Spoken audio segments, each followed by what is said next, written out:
வணக்கம் guys. Wright brothers தான் aeroplane கண்டுபிடிச்சாங்கன்னு எல்லாத்துக்கும் தெரியும். அவங்கனால தான் ஒரு ஊர்லேருந்து இன்னொரு ஊர் போகிறதுக்கு, ஒரு நாட்டிலேருந்து இன்னொரு நாட்டுக்கு போகிறதுக்கு கம்மியான டைமில் வந்து நம்ம ட்ராவல் பண்ணுறோம். அப்படி இருக்கும்போது நம்ம பிளானட் இல்லாமல் இன்னொரு பிளானட்டில் முதல் முறையாக ஒரு ஹெலிகாப்டர் வந்து பறக்க போகுது. அந்த ஹெலிகாப்டர் என்ன அப்படிங்கிறத பற்றி பார்ப்போம். அது மட்டும் இல்லாமல் கூடவே ஒரு ரோவரும் சென்ட் பண்ணியிருக்காங்க. அந்த ரோவர்னால நம்மளுக்கு ரொம்ப முக்கியமான இன்ஃபர்மேஷன்லாம் கிடைக்க போகுது. அதெல்லாம் என்னென்ன அப்படிங்கிறத பற்றியும் பார்ப்போம். அதுக்கு முன்னாடி நம்ம சேனலை சப்ஸ்கிரைப் பண்ணாமல் இருந்தால் மறந்துடாமல் கீழே போய் சப்ஸ்கிரைப் பண்ணிடுங்க. அப்போ தான் நம்ம சேனலில் எந்த வீடியோ போட்டாலும் அதை நீங்கள் உடனே பார்த்துடலாம். வாங்க வீடியோக்குள்ளே போகலாம். பார்த்தாயா? லாஸ்ட் ஜூலை 30 அமெரிக்காவோட நாசா என்ன பண்ணாங்கன்னா ஒரு அட்லஸ் அப்படிங்கிற ஒரு ராக்கெட்டை வந்து மார்ஸ்க்கு வந்து சென்ட் பண்ணியிருக்காங்க. எந்த பிளேஸ்லேருந்து சென்ட் பண்ணாங்கன்னா ஃப்ளோரிடா அப்படிங்கிற ஒரு இடத்துலேருந்து சென்ட் பண்ணியிருக்காங்க. அந்த ராக்கெட்டில் தான் இந்த ரோவரையும் ஹெலிகாப்டரையும் வச்சு மார்ஸ்க்கு வந்து சென்ட் பண்ணியிருக்காங்க. பூமியிலேருந்து மார்ஸ் எத்தனை கிலோமீட்டர் தள்ளி இருக்குன்னா 480 மில்லியன் கிலோமீட்டர்ஸ் தள்ளி இருக்குது. அப்படி இருக்கும்போது இந்த ரோவரும் இந்த ஹெலிகாப்டரும் மார்ஸில் எப்போ லேண்ட் ஆக போகுதுன்னா 7 மாதம் கழித்து February 18, 2021 வந்து லேண்ட் ஆக போகுது. எந்த பிளேஸில் வந்து மார்ஸில் லேண்ட் ஆக போகுது அப்படின்னு பார்த்தோம்னா ஒரு பெரிய பள்ளத்தில் வந்து இறங்க போகுது. அதாவது ஜெசிரோ கிரியேட்டர் அப்படின்னு சொல்லப்படுற ஒரு பெரிய பள்ளம், 40 கிலோமீட்டர் அகலமும் 250 மீட்டர் ஆழம் இருக்கிற ஒரு பள்ளத்தில் வந்து இந்த ஹெலிகாப்டரும் ரோவரும் வந்து லேண்ட் ஆக போகுது. ஏன் பர்டிகுலராக அந்த பிளேஸில் வந்து லேண்ட் ஆக போகுதுன்னா 3.5 பில்லியன் இயர்ஸ்க்கு முன்னாடி அந்த இடத்துல வந்து தண்ணி இருந்ததாக வந்து சயின்டிஸ்ட் வந்து செக் பண்ணியிருக்காங்க. ஸோ அந்த இடத்துல வந்து இந்த ரோவரையும் ஹெலிகாப்டரையும் வந்து லேண்ட் பண்ணி அந்த இடத்துல தண்ணி இருக்கா இல்லை வேறு ஏதாவது உயிரினங்கள் இருக்கா அப்படின்னு சொல்லிட்டு ஃபுல்லாக வந்து செக் பண்ண போகிறாங்க அப்படின்னு சொல்லியிருக்காங்க. ஃபஸ்ட்டு என்னென்னா இந்த ரோவரை பற்றி பார்ப்போம். இந்த ரோவரோட நேம் என்னென்னா ப்ரிசவரன்ஸ். இதோட தமிழ் மீனிங் என்னென்னா விடாமுயற்சி. சந்தானம் கூட ஒரு படத்தில் சொல்லுவாங்க விடாமுயற்சி விஸ்வரூப வெற்றி அப்படின்னு. ஒருவேளை இந்த மிஷன் வந்து கண்டிப்பாக சக்ஸஸ் ஆகணும் அப்படிங்கிறதுக்காக இந்த நேம் வச்சாங்கன்னு தெரியல. அது வந்து நம்ம வெயிட் பண்ணி தான் பார்க்கணும். அப்படி இந்த ரோவர் அப்படி என்னத்தை தான் கலெக்ட் பண்ணும் அப்படின்னு பார்த்தோம்னா அங்கே வந்து இந்த ஏலியன்ஸ் இருக்கா, அதாவது வேறு ஏதாவது உயிரினங்கள் இருக்கா, இல்லை அங்கே வந்து தண்ணி இருக்கா, அந்த இடத்துல லேண்ட் எப்படி இருக்குது, அது மாதிரி எல்லாத்தையும் வந்து அது வந்து செக் பண்ணும். எப்படி செக் பண்ணுன்னா அதில் வந்து மொத்தம் 23 கேமராஸ் வந்து ஃபிட் பண்ணியிருக்காங்க. அது மூலியமாக அது எல்லா ஃபோட்டோஸையும் வந்து எடுக்கும். அது மட்டும் இல்லாமல் அதில் வந்து ஒரு ஆர்ம்ஸ் வந்து இருக்குது. எப்படின்னா ரோபோட்டிக் ஆர்ம்ஸ் வந்து ஒரு 5 ஆர்ம்ஸ் வந்து இருக்குது. அதை யூஸ் பண்ணி அது வந்து சாம்பிள்ஸை வந்து கலெக்ட் பண்ணும். மண்ணாக இருக்கட்டும், கல்லாக இருக்கட்டும், பாறை, அது மாதிரி எல்லாத்துலேருந்து அந்த சாம்பிள்ஸ் வந்து எடுக்கும். ஒருவேளை ரொம்ப ஹார்டாக இருக்கிற பாறையெல்லாம் அது எப்படி எடுக்கும்னு பார்த்தோம்னா முன்னாடி இருக்கிற ஒரு ஆர்ம்ஸில் வந்து அதில் வந்து ட்ரில்லிங் மிஷின் இருக்கும். அதை யூஸ் பண்ணி அந்த பாறையை உடச்சி அதுலேருந்து கூட சாம்பிள்ஸ் எடுக்கும்.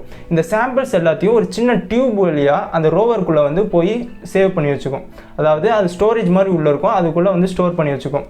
சரி, இது எப்படி மூவ் ஆகும்னா மொத்தம் 6 அலுமினியம் வீல்ஸ் இருக்குது. அதை யூஸ் பண்ணி இந்த ரோவர் வந்து அங்கே ஸ்பேஸில் வந்து மூவ் ஆகும். நெக்ஸ்ட் என்னென்னா ஃப்யூச்சரில் வந்து ஒரு மனுஷனை வந்து மார்ஸ்க்கு சென்ட் பண்ணணும்னா அங்கே வந்து ஆக்சிஜன் அப்படிங்கிறது ரொம்ப முக்கியம். ஏன்னா மார்ஸில் வந்து கார்பன் டை ஆக்சைடு தான் அதிகமாக இருக்குது அப்படின்னு சொல்கிறாங்க. அப்படி இருக்கும்போது இந்த ரோவரில் என்ன பண்ணியிருக்காங்கன்னா கார்பன் டை ஆக்சைடை வந்து ஆக்சிஜனாக கன்வெர்ட் பண்ண முடியுமா அப்படின்னு சொல்லி செக் பண்ணுறதுக்காக ஒரு மிஷினை வந்து ஃபிட் பண்ணி அனுப்பிச்சிருக்காங்க. இது இல்லாமல் இது ஃபுல்லாத்தையும் கண்ட்ரோல் பண்ணுறதுக்கு பார்த்தோம்னா நம்மளுக்கு எலக்ட்ரிசிட்டி அப்படிங்கிறது வந்து ரொம்ப முக்கியம். அப்படி இருக்கும்போது இதில் எவ்வளோ ஜென்ரேட்டர் இருக்குதுன்னு பார்த்தோம்னா 45 கிலோகிராமில் ஒரு ஜென்ரேட்டர் இருக்குது. அது மட்டும் இல்லாமல் இதில் வந்து MMRTG அப்படின்னு சொல்லப்படுற ஸ்பேஸ் வெஹிக்கிள்ஸ்க்குன்னு ஸ்பெஷலாக மேக் பண்ண ஒரு ஜென்ரேட்டர் வந்து இருக்குது.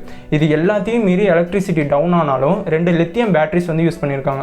ஸோ அதை யூஸ் பண்ணியும் எலக்ட்ரிசிட்டியை வந்து மேனேஜ் பண்ணிக்கலாம் அப்படின்னு சொல்லியிருக்காங்க. ஓகே, இது எல்லாத்தையும் சேர்த்து அதாவது இந்த ஹெலிகாப்டர் எங்கே இருக்குன்னு பார்த்தோம்னா இந்த ரோவருக்குள்ளே தான் இருக்கும். எப்போ வந்து மார்ஸில் லேண்ட் பண்ணுறாங்களோ அதுக்கப்புறம் தான் இந்த ரோவர்லேருந்து ஹெலிகாப்டர் வந்து தனியாக வரும். அப்படி இருக்கும்போது இது மொத்த வெயிட் எவ்வளோ இருக்குன்னு பார்த்தோம்னா 1 டன் இருக்கும் அப்படின்னு சொல்கிறாங்க. அதாவது இந்த ரோவரோட வெயிட் எவ்வளோ இருக்குன்னா 1 டன் இருக்கும் அப்படின்னு சொல்கிறாங்க.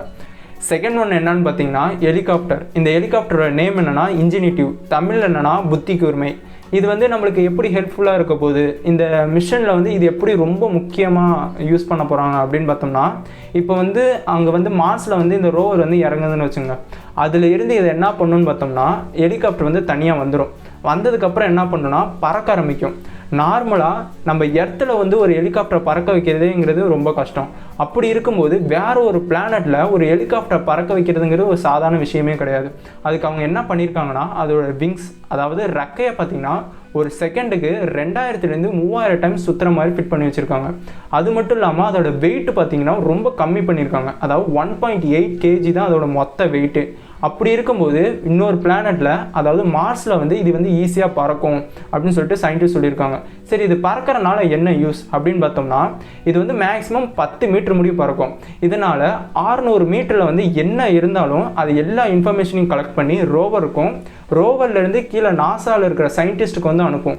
இதனால் எந்தெந்த இடத்துலலாம் சாம்பிள்ஸ்லாம் கலெக்ட் பண்ணால் கரெக்டாக இருக்கும் அப்படிங்கிறத வந்து சயின்டிஸ்ட் ஜட்ஜ் பண்ணுறதுக்கு வந்து இந்த ஹெலிகாப்டர் வந்து ரொம்ப ஹெல்ப்ஃபுல்லாக இருக்கும். அது மட்டும் இல்லாமல் ஒரு ஹெலிகாப்டர் வந்து அந்த இடத்துல பறக்க வைக்கணும்னா நார்மலான ஒரு விங்ஸ் யூஸ் பண்ணால் வந்து அது யூஸ்லெஸ் அப்படின்னு சொல்கிறாங்க. இதனால் அவங்க என்ன பண்ணியிருக்காங்கன்னா ஸ்பெஷலாக மேக் பண்ண கார்பன் ஃபைபரால் ஆன விங்ஸை வந்து யூஸ் பண்ணியிருக்காங்க. இதனால் வந்து எந்த ஸ்ட்ரகிள் இல்லாமல் அந்த இடத்துல வந்து ஹெலிகாப்டர் பறக்கும் அப்படின்னு சயின்டிஸ்ட் வந்து சொல்கிறாங்க. ஓகே, இது எத்தனை தடவை பறக்கும் அப்படின்னு பார்த்தோம்னா மார்ஸில் இது எப்போ லேண்ட் ஆகுதோ அப்போ இருந்து ஃபஸ்ட்டு 30 நாளில் 5 தடவை வந்து இது பறக்கும். பறக்கிற ஒவ்வொரு தடவையும் மேக்ஸிமம் டைமிங் எவ்வளோ எடுத்துக்குன்னா 3 நிமிஷம் தான் எடுத்துக்கும். இதனால் என்னென்னா கம்மியான டைமிங்கில் கம்மியான நாள் தான் இது ஒர்க் ஆக போதா அப்படின்னு கேட்டிங்கன்னா கிடையாது. ஏன்னா கம்மியான டைமிங்கில் கம்மியான நாள் ஒர்க் பண்ணாலும் இது தரப்போகிற இன்ஃபர்மேஷன் பார்த்திங்கன்னா எக்கச்சக்கமாக தரப்போகுது. அது மட்டும் இல்லாமல் முதல் முறையாக நம்ம பிளானட் இல்லாமல் வேற ஒரு பிளானட்டில் போய் பறக்க போகிற ஃபஸ்ட்டு ஹெலிகாப்டர் அப்படிங்கிற ஒரு பெருமையும் வரப்போகுது. ஜெட் ப்ரொபல்ஷன் லெபார்ட்ரி தான் வந்து இந்த ரோவரையும் இந்த ஹெலிகாப்டரையும் வந்து மேனுஃபேக்சர் பண்ணியிருக்காங்க. இந்த மிஷன் வந்து மார்ஸில் எத்தனை நாள் நடக்க போகுது அப்படின்னு பார்த்தோம்னா 687 நாள் நடக்க போகுது. இந்த மிஷன் வந்து எப்படி கம்ப்ளீட் ஆகுதோ அதை பொறுத்து தான் ஃப்யூச்சரில் வந்து மார்ஸ்க்கு வந்து மனிதர்களை வந்து அனுப்பலாமா வேணாமா அப்படின்னு சொல்லிட்டு நாசா வந்து ஃபுல் பிளான் பண்ணிகிட்ருக்காங்க. வர February 18, 2021 என்ன நடக்க போதோ அதை வச்சு தான் நம்ம ஃப்யூச்சரில் வந்து மார்ஸில் வந்து மனிதர்கள் வாழ்வாங்களா மாட்டாங்களான்னு நம்மளுக்கு தெரியும்.